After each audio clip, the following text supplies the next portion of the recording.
Bonjour à tous, nous nous retrouvons ici dans cette église Saint-Étienne, à Saint-Étienne-du-Rouvray. C'était il y a un an, un mardi, le 26 juillet 2016. Le Père Hamel célébrait la messe à l'autel lorsque deux terroristes ont fait irruption dans l'église. Et au cours de cette attaque, le Père Hamel a été poignardé, l'un des paroissiens a été grièvement blessé. On parle depuis et on prie pour le Père Hamel. On en parle de lui comme d'un martyr. Un procès de béatification est ouvert. Nous sommes avec Roselyne Hamel. Bonjour madame. Bonjour. Merci beaucoup d'être avec nous. Vous êtes la sœur du Père Hamel. Beaucoup vous ont découvert au moment de ses funérailles dans la cathédrale de Rouen, lorsque vous avez pris la parole pour témoigner avec l'une de ses nièces. C'était courageux. Vous n'étiez pas très loin ce 26 juillet. Vous étiez un peu plus loin dans la rue, en bas, là, au presbytère. Oui, nous étions sur place depuis la veille. On était venus à 7 membres de la famille pour assister Jacques dans sa dernière semaine de travail. Oui, parce qu'il assurait des remplacements, notamment au mois de juillet. Oui, il assurait la messe quotidienne. Oui. Depuis qu'il avait pris sa retraite, il assurait des remplacements et beaucoup, un peu plus quand même. Hein. Et donc nous étions sur place pour l'aider dans sa dernière semaine de travail, lui faire des bons repas, rapproprier sa maison, préparer sa valise parce que l'intention était de l'emmener avec nous pour un mois de vacances. Et donc Jacques était inquiet parce que nous étions arrivés en retard et nous n'avions pas eu l'idée de lui passer un petit coup de téléphone. Donc il nous attendait de pied ferme sur le pas de sa porte, sous ce chaud soleil. Après un dîner autour de sa grande table, la fenêtre grande ouverte, le soleil qui rentre et une vision sur les roses qu'il affectionnait. Et au cours du repas, il nous disait « Qu'est-ce que je suis heureux de vous avoir tous à ma table. Il me faudra 2 jours pour m'habituer, mais qu'est-ce que je suis heureux. » Roselyne Hamel, si vous voulez bien, est-ce qu'on peut découvrir, est-ce que vous accepteriez de nous faire découvrir un peu votre frère? Vous êtes de 10 ans sa cadette. Parce que finalement, peut-être qu'on a quelques grandes dates en tête le concernant. Il est né un 30 novembre 1930, c'est un Normand. Mais est-ce que vous accepteriez un peu de nous parler de son enfance, de lui? Moi, ce que je garde de son enfance, c'est quand ça remonte à loin, parce que il y a une séparation de mes enfants de mes parents quand j'avais 2 ans et demi, et je me souviens de cette période. La vie familiale n'avait pas été facile, oui. Et donc voilà, mon père embauché en travail obligatoire pour les Allemands dans une usine de produits chimiques, avait été rapatrié parce qu'il était infecté, et donc voilà, son retour, ça s'est mal passé. Et puis, j'ai dû, voilà, la dernière fois que j'avais vu mon grand frère dans ma petite enfance, il avait 12 ans, et je l'ai revu quand il avait 17 ans. Et donc, pour moi, mon frère, c'était un jeune homme, déjà je le découvrais vraiment dans toute sa simplicité, obéissant à mon père, aux tâches qu'il devait accomplir quand il venait les week-ends, et qu'il faisait ça dans la perfection, et toujours jamais se plaindre. Voilà, j'ai jamais connu Jacques à se plaindre à ces âges-là, ni plus tard. Il était, je l'ai toujours vu comme très observateur, silencieux, très s'adaptant tout le temps au moment qui passe, et souvent je l'ai vécu, ces moments-là où dans le silence, il avait de la souffrance. Mais bon, moi j'étais très... Lié à la vie familiale? On ne se parlait pas beaucoup quand on s'est revus. J'avais 7 ans et demi et lui 17 ans et demi. On ne se parlait pas beaucoup. Je pense que à l'intérieur de nous, on avait une souffrance à partager et voilà, on ne le faisait pas parce que je crois qu'il m'aidait à profiter des moments qui arrivaient et comme il le faisait et de ces moments-là, on n'en a jamais parlé. À quel moment il a commencé à penser à devenir prêtre ? Déjà petit, le prêtre avait dit, il était enfant de chœur très jeune et à l'âge de 10 ans, il savait ses répliques en latin, sachant ce que ça voulait dire. Et le prêtre avait quand même parlé à mes parents comme il pensait que cet enfant avait vraiment une vocation pour être religieux et qu'il serait peut-être nécessaire de l'inscrire au séminaire. Et donc à ce séminaire, il n'y est rentré qu'à l'âge de 13 ans et demi, 14 ans. Au petit séminaire, oui. Puisqu'il était seul avec mon père. On était en 1944. Voilà. Et moi, j'étais à côté de la Belgique avec ma mère. De toute ma vie, je l'ai vu suivre sa voie dans la difficulté, dans la solitude aussi. Et quelquefois, il me racontait que... il n'a pas souvent raconté, mais plus il vieillissait, plus... Chaque fois que je venais, il y avait des passages qui revenaient.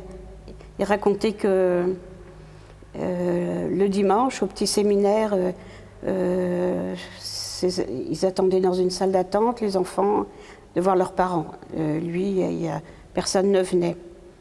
Et puis le jour des colis, c'était pareil.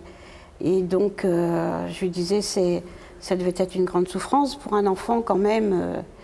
Alors d'aujourd'hui, on ferait son mieux pour être présent quand il faut.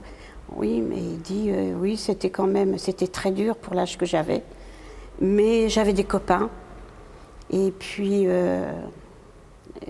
ces copains qu'il avait au séminaire lui suffisaient.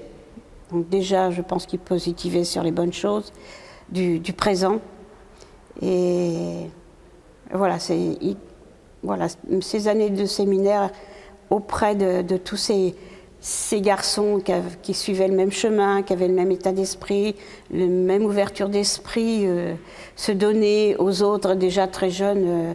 Et l'amour de Jésus aussi. Ah oui, ça c'est sûr.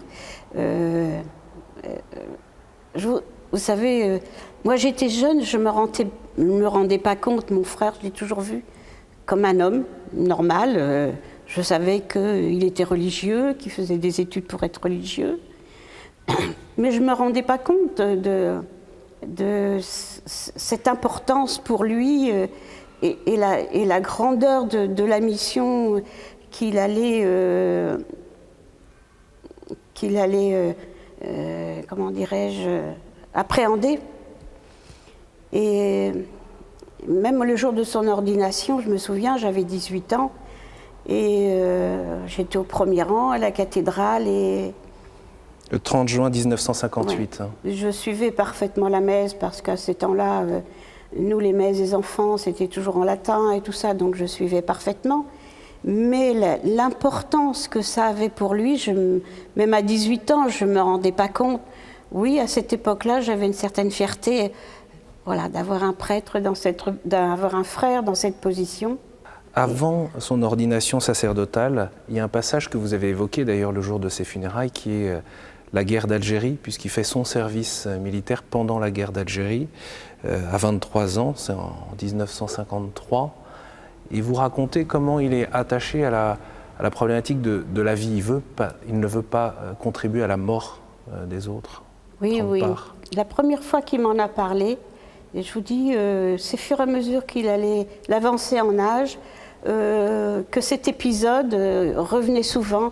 Donc je pense que j'aurais pu être officier, je devais faire l'école des officiers, et Dieu sait si les gradés m'ont enquiquiné avec leur volonté et faire exprès de ne pas comprendre le pourquoi que je ne voulais pas de cette promotion.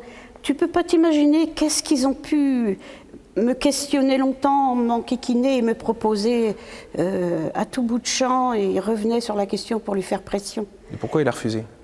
Et voilà, je lui pose la question.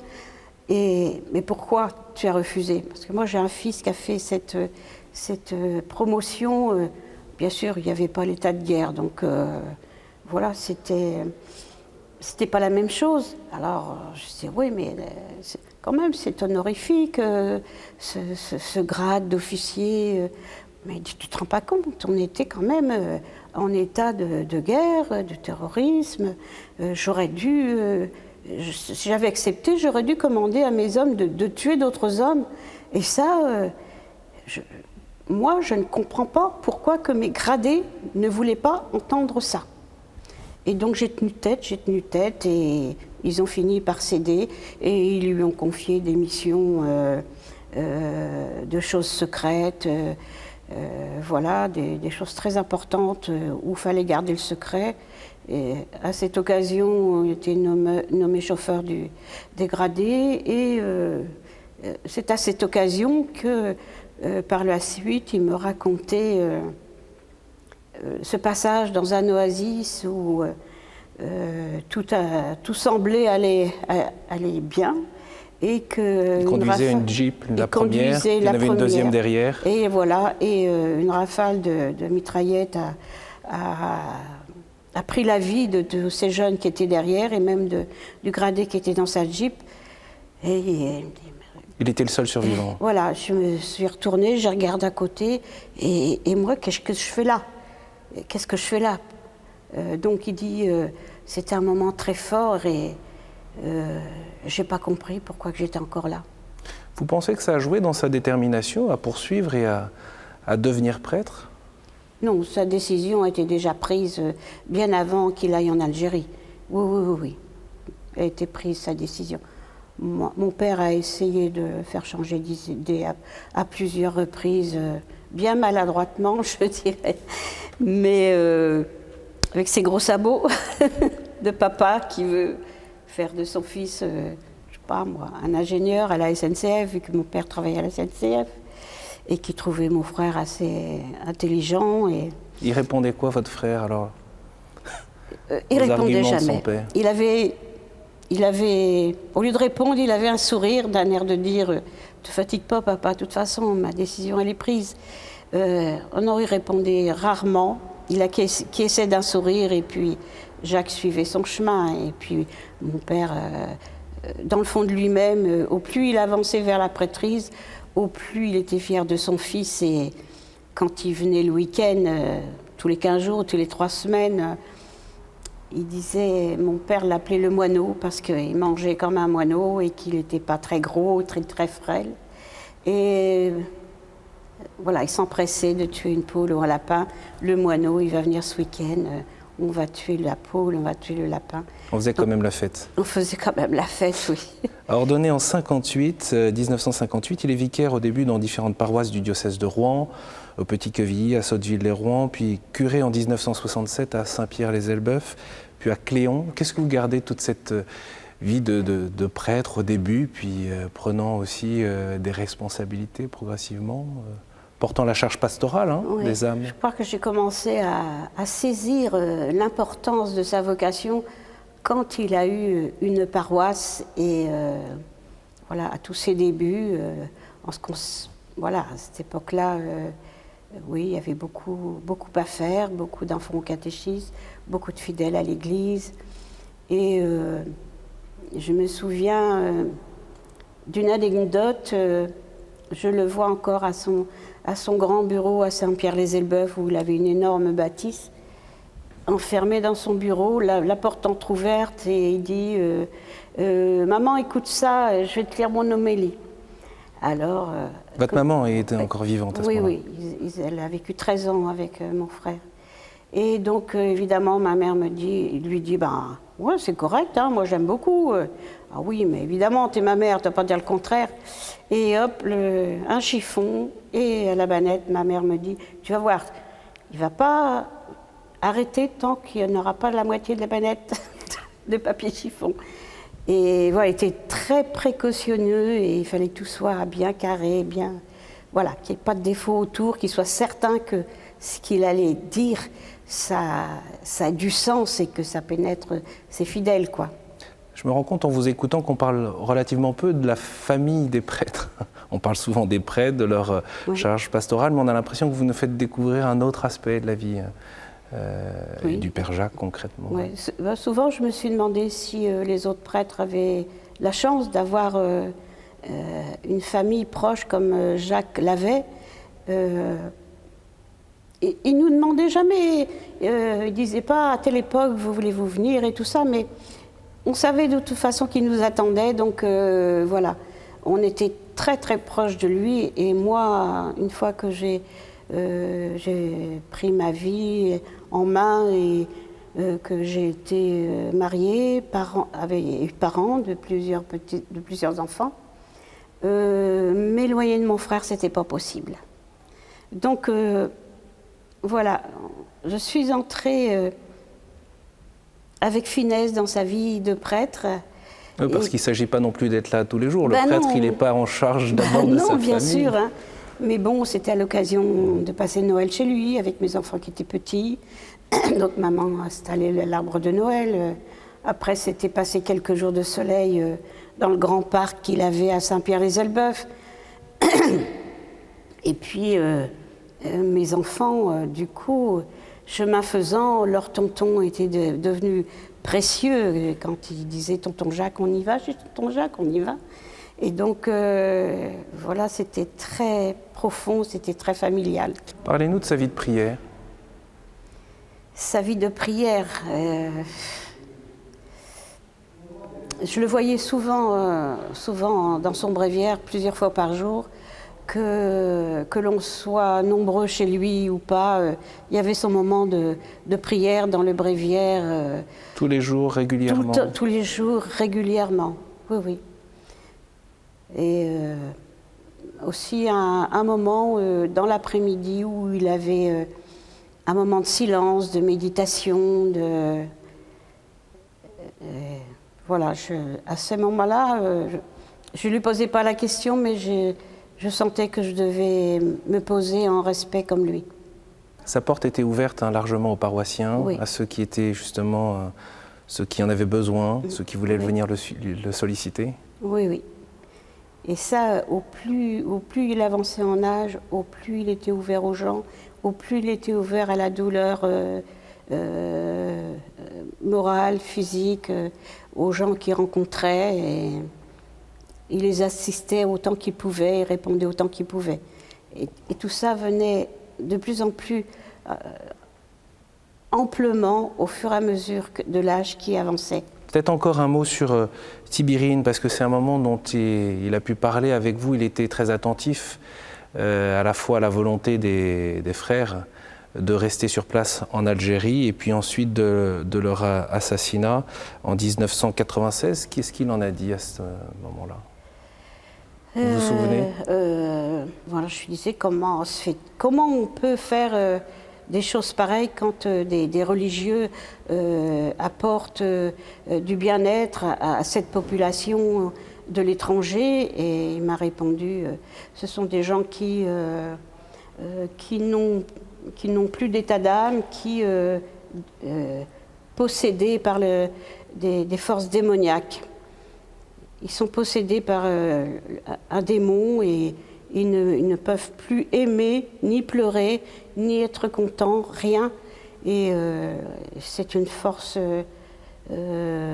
importante. Mais les moines de Tibérine ont subi, sachant qu'ils allaient être torturés, assassinés, après maintes réflexions, la puissance de l'amour de Dieu les a fait accepter d'avance. Vous avez repensé à ce moment-là? Oui.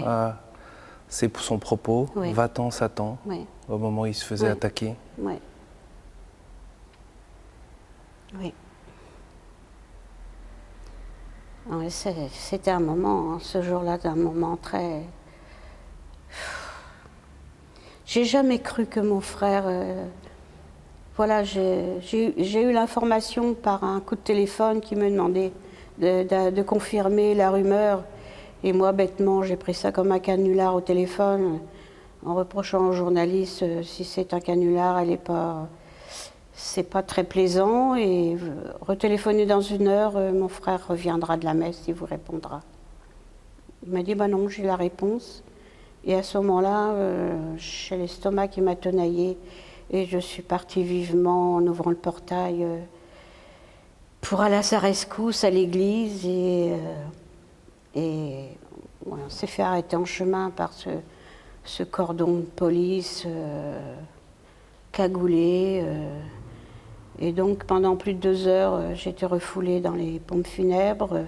Vous n'avez pas pu rentrer dans l'église? Non, il y avait le cordon de police de toute façon qui m'aurait retenu. Et entre le cordon de police et la maison de Jacques, il y avait des soldats en mitraillette qui nous repoussaient vers une porte qu'il fallait ouvrir. Et là, la seule porte où on était arrivés, ma fille et moi, c'était les pompes funèbres, et donc bien tombé. Et pendant 2 heures, nous avons attendu dans le silence. Ma grande fille me disait, dernièrement, je me demandais quand est-ce que tu allais péter un câble. Je ne comprenais pas que tu restais silencieuse. Mais j'ai jamais cru que mon frère pouvait être tué. Et encore moins de cette façon. Il avait 85 ans. 86 ans, oui. Et il était si effacé, si gentil, si serviable, Pour moi, c'était impossible. J'avais entendu des coups de feu, mais voilà. Et quand on m'a rapporté la nouvelle en me disant « ben voilà, c'est fini, il y a 2 personnes qui ont été attaquées, un en a réchappé et l'autre est décédé. C'est votre frère. » Ah, et donc là, la nouvelle a été vraiment très brutale. J'ai senti quelque chose qui s'arrachait à l'intérieur. J'ai hurlé de toutes mes forces pendant je ne sais pas combien de temps. C'était très douloureux. Je crois que ça a été aussi douloureux pour lui. En quelques instants, sûrement, il avait qu'il ne reviendrait pas à la maison et qu'il devait subir de Satan cette souffrance. Et en même temps, il disait toujours, moi je veux faire mon office jusqu'à mon dernier souffle. Et en même temps, son vœu s'est exaucé. Dieu l'a désigné, Dieu l'a appelé ce jour-là. Et Roselyne, pendant ce même temps et cette attente douloureuse, puis cette nouvelle, l'information, c'est le temps des médias aujourd'hui, avait déjà fait le tour du monde. Oui. Et c'est là aussi cette expérience très particulière de se voir arracher son frère, mais aussi du fait qu'il ne vous appartienne plus non plus. D'ailleurs, on le sait bien, ces 12 derniers mois ont été extrêmement denses. Vous avez eu la volonté et le courage de témoigner déjà à plusieurs reprises, bien sûr à ses funérailles, mais aussi à Rome, où vous êtes rendu à plusieurs reprises. Il y a eu cette messe célébrée avec le pape à la chapelle Sainte-Marthe. C'est à la fois ce père Jacques Hamel qui est votre frère, et puis qui appartient à toute l'Église, oui, qui est un signe pour le monde aussi. Oui. En fait, le lendemain matin du drame, quand on entendait les informations, on ne comprenait pas trop pourquoi la planète était en effervescence par rapport au drame qu'avait subi mon frère. Et alors que 15 jours avant, à Nice, les enfants ont été écrasés devant les yeux des parents, ou des parents ont été écrasés devant leurs parents. Et donc, on ne comprenait pas trop. Mais en fait, après s'être posé pendant 2 jours, on a compris que pour que ça ait cet effet surprenant, la cause de Jacques avait passé un message, un appel était donné au monde entier, au genre humain, qu'il fallait que, comme il l'avait prêché si souvent, que nous essayions de vivre ensemble, de mettre de l'humain dans nos actions, de s'ouvrir les uns aux autres de différentes confessions, de comprendre sans juger. Et il finissait souvent ses homélies quand il y avait devant des débats politiques qui n'étaient pas qui ne lui plaisaient pas, qui n'avançaient pas, qui ne faisaient pas avancer les choses dans la bonne direction. Quand il était informé qu'il y avait eu une agression aussi dans un coin de la France ou dans un pays.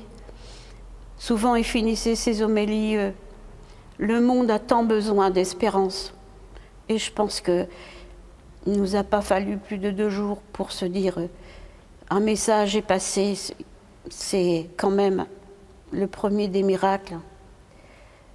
Et le premier des miracles aussi, comme je l'ai dit dernièrement au président de la communauté musulmane, ne trouvez-vous pas que le premier miracle qui s'est passé pour vos 2 communautés, c'est qu'il n'y a pas eu d'émeute. Les Stéphanais ne se sont pas révoltés à votre mosquée, n'ont pas fait d'esclandre. Au contraire, vous vous êtes réunis au stade le lendemain pour une réunion de prière. Est-ce que vous vous rendez compte que ça, c'était le premier miracle au nom de nos 2 religions? Le monde a tant besoin d'espérance. Roselyne, vous portez cette croix du Christ autour du cou. Quelle est votre prière 1 an après? Ma prière 1 an après, c'est que Jacques, là où il est, où Dieu, notre Créateur de toutes choses, lui a ouvert ses portes, qu'il puisse intercéder déjà auprès des gens que je côtoie tous les jours qui souffrent physiquement et moralement, tant et tant qu'ils se demandent si quand même Dieu est près d'eux. Donc ma prière est de lui demander de réconforter ces gens que je côtoie, qu'il leur redonne la foi, parce que la foi est puissante, peut bousculer des montagnes. Et puis qu'il accède aussi auprès de Dieu en prière pour que ce pourquoi il est mort, ce pourquoi il a été martyrisé, ce pourquoi il a dû partir en s'adaptant à la souffrance et au reste, que cette ouverture entre chaque religion s'installe, qu'on s'écoute, qu'on se rencontre et que les choses avancent comme nous dans notre religion catholique. Nous avons aussi, des siècles en avant, manifesté nos opinions, nous avons demandé un changement et à force de se communiquer, de débattre, de fur et à mesure que la société, elle change, les choses doivent changer dans toutes choses, dans tous les domaines. À force de chercher Dieu. Voilà. Voilà, c'est ça ma prière. Merci beaucoup Roselyne, merci d'avoir accepté cet échange, cet entretien. Merci beaucoup pour ce message, on le voit bien chargé d'émotions, chargé d'amour, mais aussi important pour l'espérance. Et c'est le souhait que nous formulons aussi à travers ces entretiens et cette programmation spéciale que nous proposons à KTO autour des 1 an, du premier anniversaire de la mort ici du Père Hamel en cette église Saint-Étienne du Rouvray. Merci beaucoup pour votre fidélité, à très bientôt.